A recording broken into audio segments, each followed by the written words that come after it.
टीपू सुल्तान का इतिहास। टीपू सुल्तान का जन्म 20 नवंबर 1750 को दक्षिण भारत के राज्य कर्नाटक के मैसूर के देवनाहल्ली, यूसुफाबाद, बैंगलोर से लगभग 33-21 मील किलोमीटर उत्तर में हुआ था।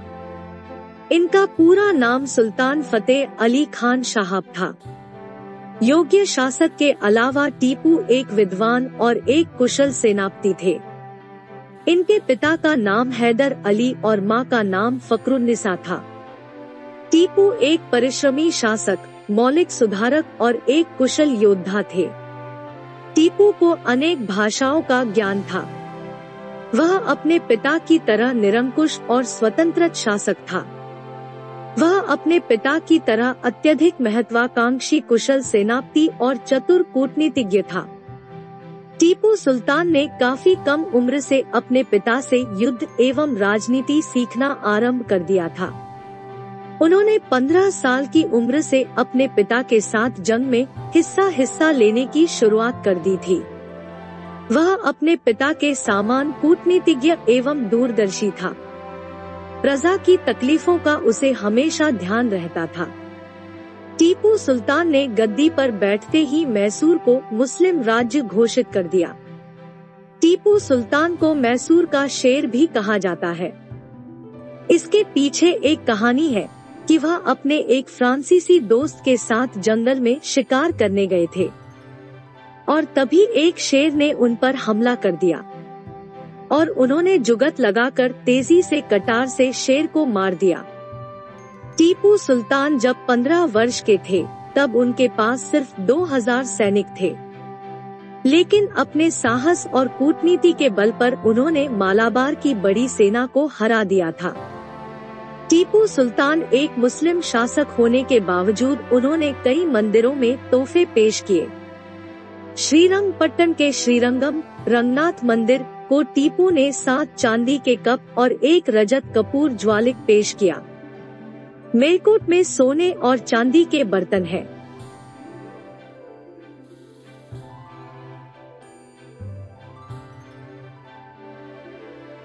जिनके शिलालेख बताते हैं कि ये टीपू ने भेंट किए थे। इनमें से कई को सोने और चांदी की थाली पेश की। टीपू ने कलाले के लक्ष्मीकांत मंदिर को 4 रजत कप भेंट स्वरूप दिए थे। नंजनगुड़ के श्री कांतेश्वर मंदिर में टीपू का दिया हुआ एक रत्न जड़ित कप है। 1782 और 1799 के बीच टीपू सुल्तान ने अपनी जागीर के मंदिरों को 34 दान के सनद जारी किए। नंजनगुड़ के नंजुदेश्वर मंदिर को टीपू ने एक हरा शिवलिंग भेंट किया।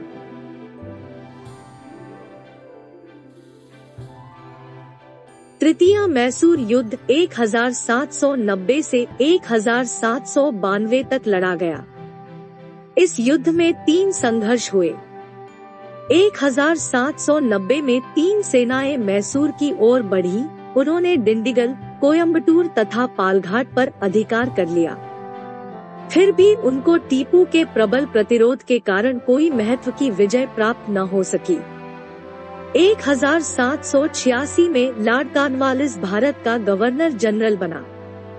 वह भारतीय राज्यों के आंतरिक मामलों में समर्थ नहीं था, लेकिन उस समय की परिस्थिति को देखते हुए उसे हस्तक्षेप करना पड़ा क्योंकि टीपू सुल्तान उसका शत्रु था।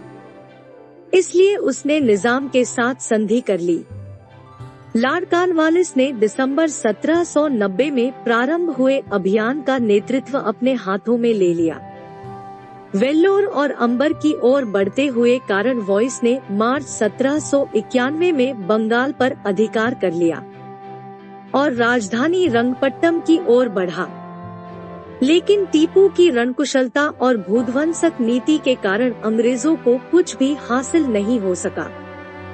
लॉर्ड कॉर्नवालिस जानता था कि उसके लिए टीपू के साथ युद्ध अनिवार्य है, इसलिए वह महान शक्तियों के साथ मित्रता स्थापित करना चाहता था। उसने निजाम और मराठा के साथ मिलकर एक संधि कायम की और इस तरह तृतीय मैसूर युद्ध की शुरुआत हुई।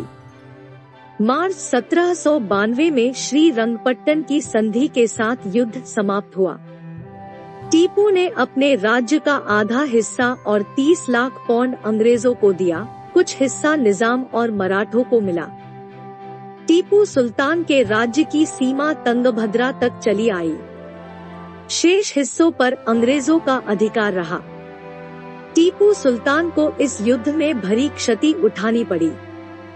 लॉर्ड कॉर्नवालिस ने टीपू की कई पहाड़ी चौकियों पर अधिकार कर लिया और 1792 में एक विशाल सेना लेकर श्रीरंगपट्टनम पर घेरा डाल दिया। राजधानी की बाह्य प्राचीरों पर शत्रुओं का अधिकार हो जाने पर टीपू ने आत्मसमर्पण कर दिया। इस संधि के अनुसार टीपू सुल्तान ने अपने 2 पुत्रों को बंधक के रूप में दिया और 3 करोड़ रुपए हर्जाने के रूप में दिए, जो 3 अंग्रेज, मराठा व निजाम ने आपस में बांट लिए। मैराथन को वर्धा व कृष्णा नदियों और निजाम को कृष्णा नदिया के बीच के भूखंड मिले। साथ ही टीपू ने अपने राज्य का आधा भाग भी सौंप दिया, जिसमें से अंग्रेजों ने डिंडीगल, बारा महल, कुर्ग और मालावार को अपने अधिकार में कर लिया। प्रारंभ से ही टीपू सुल्तान एक अच्छे योद्धा थे, लेकिन अंग्रेजों के साथ युद्ध के समय भाग्य ने उनका साथ नहीं दिया था। 33 वर्षों से मैसूर अंग्रेजों की प्रगति का मुख्य शत्रु बना था। चतुर्थ मैसूर युद्ध 1799 को लड़ा गया, जिससे अंग्रेजों को ब्रिटिश शक्ति की सेना के विकास का खर्च मैसूर पड़ा। टीपू सुल्तान की असफलता का मुख्य कारण देसी रियासत के राजाओं के संबंधों की कमी का होना था। 1798 में निजाम ने वेलेस्ली के साथ मिलकर सहायक संधि की और यह घोषणा कर दी कि मैसूर का कुछ हिस्सा मराठों को दिया जाए। इस तरह कूटनीति का इस्तेमाल करके मैसूर को अपने कब्जे में करने के लिए अंग्रेजों ने मैसूर का बंटवारा कर दिया। इनमें से कुछ हिस्से अंग्रेजों को मिले और मराठों को उत्तर पश्चिम के कुछ प्रदेश दिए गए, लेकिन उसने लेने से इनकार कर दिया। बचा हुआ मैसूर राज्य मैसूर हिंदू राजवंश के ही नाबालिग लड़के को दे दिया गया और उसके साथ अंग्रेजों ने एक संधि की। इस संधि के अनुसार मैसूर की सुरक्षा का भार अंग्रेजों पर आ गया। इससे अंग्रेजों को काफी लाभ हुआ। मैसूर राज्य काफी छोटा पड़ गया। कंपनी की शक्ति में काफी वृद्धि हुई और एक दिन उसने संपूर्ण भारत पर अपना अधिकार कर लिया। टीपू सुल्तान की मृत्यु सन 4 मई 1799 में हुई। टीपू की मृत्यु के बाद उनका सारा राज्य अंग्रेजों के हाथों में चला गया और धीरे धीरे पूरे भारत पर अंग्रेजों का अधिकार हो गया। टीपू सुल्तान ने अपने शासनकाल में नए सिक्के और कैलेंडर चलाए, साथ ही कई हथियारों के आविष्कार भी किए। टीपू सुल्तान दुनिया के पहले रॉकेट आविष्कारक थे।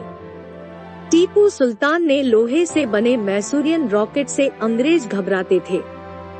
टीपू सुल्तान के इस हथियार ने भविष्य को नई संभावनाएं और कल्पनाओं को उड़ान दी।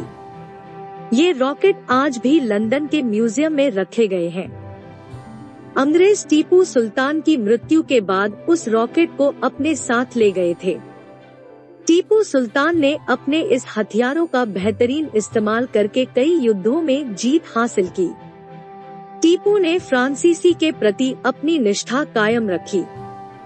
टीपू सुल्तान जैकबीन क्लब के सदस्य भी थे, जिन्होंने टीपू सुल्तान के शासनकाल में अंग्रेजों के खिलाफ फ्रांसीसी, अफगानिस्तान के अमीर और तुर्की के सुल्तान जैसे कई सहयोगियों की सहायता कर उनका भरोसा जीता।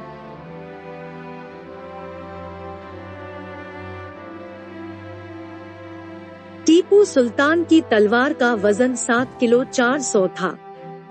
उनकी तलवार पर रत्नजड़ित बाग बना हुआ है।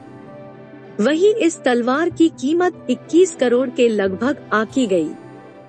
टीपू सुल्तान के सभी हथियार अपने आप में कारीगरी का बेहतरीन उदाहरण है।